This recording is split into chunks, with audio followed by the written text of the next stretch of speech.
Ngayon mga boss, may gagawin tayo na L300. Ang sira po nito ay na po tumakbo at nag-i-slide na po. Ang makina po nito 4N14, 2023 model po ang L300 na to.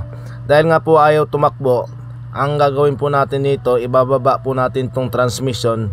Ito mga boss, napagawa na po tong una ng may-ari, mga ilang buwan lang po, na sabi nung driver mga 3 buwan na sira agad ang clutch po nito dahil ayaw na po humatak.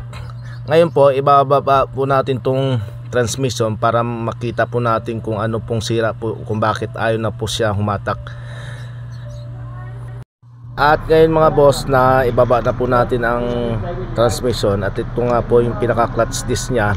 Ang kabilang side po pudpud na at lumabas na po yung rivets, kaya po tumama po dito sa pressure plate. Kinayod po yung pressure plate nya dahil nga po napudpud na po ang pinaka lining po nito.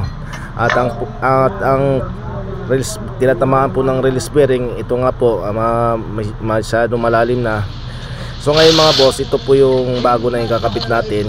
Ito yung release bearing. So ito po yung part number nya. Ito mga boss, parehas lang po sa L300 na 4056 po ang clutch po nito.